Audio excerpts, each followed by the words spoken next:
আসসালামু আলাইকুম। বাংলাদেশ বেতার খুলনা খবর পড়ছি মোহাম্মদ ইকবাল আলম চৌধুরী।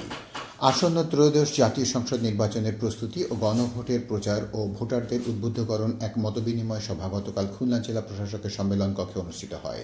জনপ্রশাসন মন্ত্রণালয়ের যুগ্ম সচিব মোহাম্মদ আলমগীর হোসেনের প্রধান অতিথি এবং জনপ্রশাসন মন্ত্রণালয়ের উপসচিব মোহাম্মদ লিয়াকত আলী শেখ বিশেষ অতিথি ছিলেন।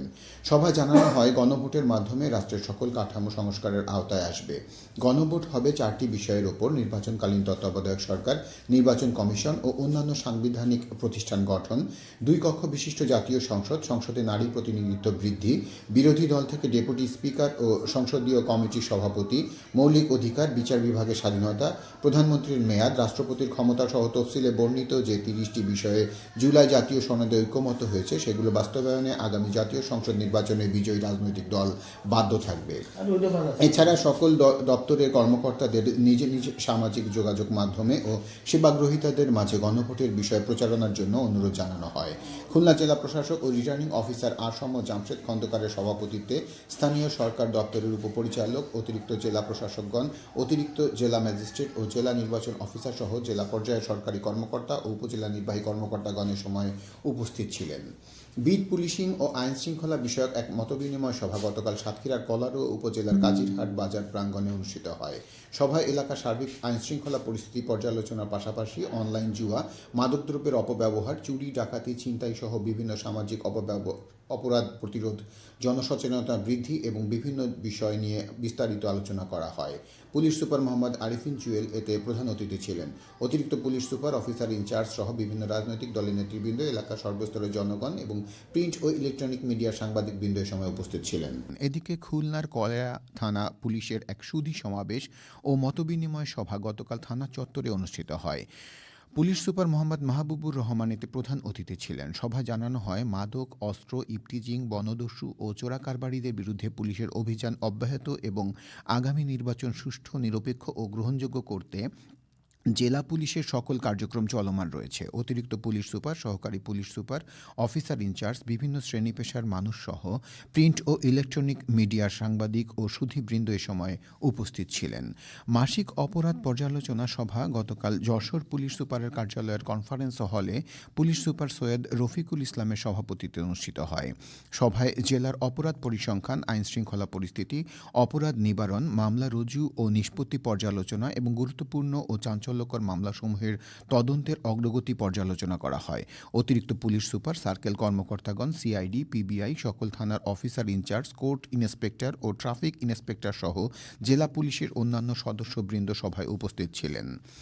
মাগুরা ঝিনাইদহ মহাসড়কের আলমখালী রামনগর এলাকায় গতকাল এক সড়ক দুর্ঘটনায় একজন নিহত এবং অপর 4 জন আহত হয়েছেন। মাগুরা সদর থেকে 2টি মোটরসাইকেলে বন্ধুদের সাথে হাটগোপালপুরের দিকে যাওয়ার সময় মহাসড়কের রামনগর ছাচানি এলাকায় পৌঁছালে পেছন দিক থেকে আসা একটি যাত্রীবাহী বাস তাদের চাপা দিলে এ দুর্ঘটনা ঘটে। দেশীয় হলুদের ব্যাপক চাহিদা থাকায় মেহেরপুর জেলায় বাণিজ্যিকভাবে হলুদ চাষ দিন দিন জনপ্রিয় হয়ে উঠেছে। এবারে এর উপরে শুনুন আমাদের জেলা সংবাদদাতার পাঠানো একটি প্রতিবেদন। দেশি হলুদের ব্যাপক চাহিদা থাকায় মেহেরপুরে গত কয়েক বছর ধরে চাষিরা বাণিজ্যিক ভিত্তিতে হলুদ চাষ করেছে। চাষিরা জমির উত্তম ব্যবহার নিশ্চিত করতে কৃষি অফিসের উদ্যোগে পরিত্যক্ত জায়গাতে বিভিন্ন ফলের বাগানে হলুদ চাষ করছেন। কৃষকরা জানান, প্রতি বিঘা হলুদ চাষ করতে খরচ হয় মাত্র 40,000 টাকা। বছর শেষে 1 বিঘা জমি থেকে 2 লাখ টাকার হলুদ বিক্রি করা সম্ভব। তবে সার, সেচ, কীটনাশকের দাম বেড়ে যাওয়ায় উৎপাদন খরচ কিছুটা বেড়েছে। লাভজনক হওয়ায় দিন দিন চাষিদের মাঝে হলুদ চাষের আগ্রহ বাড়ছে বলে জানান কৃষকেরা। হলুদ লাগানো চাষে থেকে শুরু করে তোলা পর্যন্ত 40,000 টাকা খরচ, আর বিক্রয় করলে 2 লাখ হবে। সার দেওয়ার সময়তে 2 বস্তা সার দেবো বিঘিতে, 1 বস্তা পটাশ, 1 বস্তা 3 রাইসা না টেস্টি দিয়ে লাগিয়ে দেবো। খান পাতে 5 খান চাই দেবো, দিয়ে লাগিয়ে দেবো। 4 দিনে 5টা মুনিশ আর শেষ আমার নাই। গতবার 10 কাঠা ছিল, তুইলি সেদ্ধ করি, শুকনা করি, ধরেন 70-72 হাজার হয়েছিল। এবারও আছে 15 কাঠা, এবারও মনে করো লাখের কাছেই হবে, হয়তো 10-15 হাজার খরচ যাবে।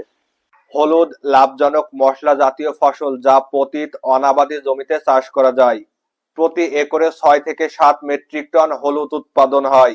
লাভজনক হয় কৃষি বিভাগের পক্ষ থেকে চাষিদের সার্বিক পরামর্শ দেওয়া হচ্ছে বলে জানান মেহেরপুর সদর উপজেলা কৃষি কর্মকর্তা মনিরুজ্জামান।